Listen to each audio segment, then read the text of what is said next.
रहमानिर्रहीम students, आज हम paragraph की तशरीह करने जा रहे हैं। बेटा आज हमारा जो काम है ये है पैराग्राफ, और ये बहुत ही इम्पोर्टेंट पैराग्राफ, बोर्ड में 2-3 दफ़ा ये पैराग्राफ आ चुका है।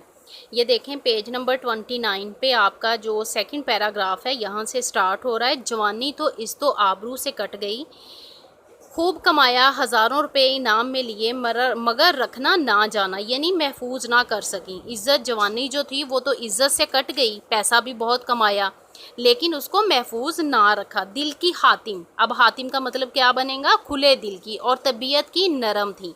और पुराने शरीफों में यही ऐब था, यानी एक नुक्स और बुराई थी कि वो वक्त की कदर नहीं करते थे, खुदा की बेनियाजी को भूल जाते थे, बेनियाजी बेपरवाह हो जाते थे।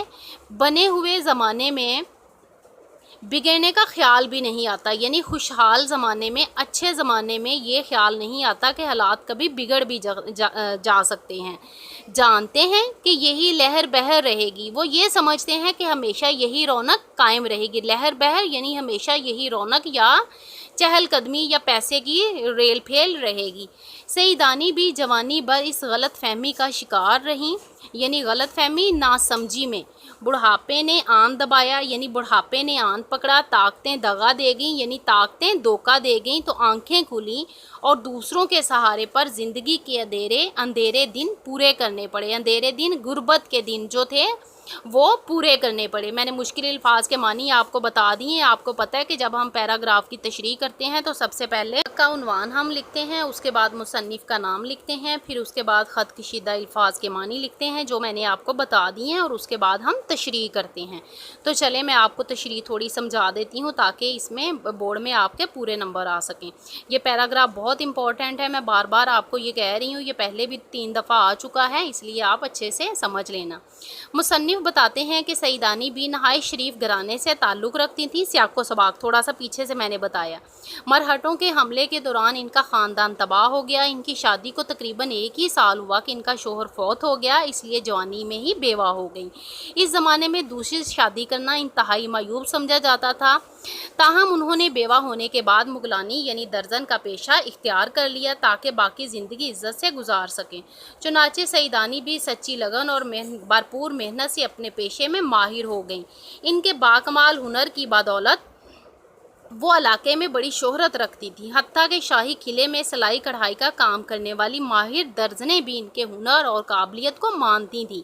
हर जगह से इन्हें बुलाया जाता, कभी इन्हें लेने के लिए पालकी आ जाती है तो कभी इनके घर के सामने पालकी खड़ी है कि नवाब सुल्तान जहां बेगम ने शर्फ़ मुलाकात के लिए बुलाया। सईदानी भी दिन रात काम में मसरूफ़ रहती थी। उन्होंने बहुत मेहनत की और खूब रुपए पैसे कमाए। इसके अलावा बहुत सारे इनामात भी हासिल किए। घर में खूब दौलत की रेल फेल थी, लेकिन इतनी ज़्यादा दौलत को संभालने का ढंग ना आया, कुछ भी जमा ना कर सकी। सईदानी भी दिल की सखी और तबीयत की नहायत नरम थी, इसलिए जो कुछ कमाया गरीबों और मुस्तहिक लोगों में तकसीम कर दिया। मुसन्निफ़ मज़ीद बताते हैं कि पुराने शुरफा में यही बुराई होती थी कि वो भले वक्त की कदर नहीं करते थे, वो अल्लाह ताला की बेनियाजी को भूल जाते थे। वो ये भी भुला देते थे कि ज़िंदगी में नशेबो फराज आते रहते हैं, हमेशा एक जैसे हालात नहीं रहते, कभी अच्छे हालात आ जाते हैं तो कभी बुरे हालात से वास्ता पड़ जाता है। इन्हें अच्छे और बुरे लोगों की आने वाले वक्त का बिल्कुल भी ख्याल नहीं रहता, यानी अच्छे और भले वक्त में बुरे हालात का ख्याल नहीं रहता, और यही समझते हैं कि यही खुशहाली और खुश नसीबी का वो दौर हमेशा उन पर मेहरबान रहेगा। सईदानी भी सारी जवानी इसी गलत फहमी का शिकार रहीं। उन्होंने कभी सोचा भी ना था कि बुरा वक्त भी आ सकता है। जब बुढ़ापा गालिब आ गया और तमाम जिस्मानी ताकतें धोखा दे गईं, फिर इन्हें होश आया कि अच्छे ज़माने में इन्हें बुढ़ापे और बुरे वक्त का ख्याल क्यों ना आया। अपनी इन माजी की गलतियों की वजह से इन्हें दूसरों के सहारे ज़िंदगी के दिन गुजारने पड़े। उम्मीद है आपको पैराग्राफ समझ आ गया होगा। अगर आप इसको सुन लेंगे तो आपको याद करने की भी ज़रूरत नहीं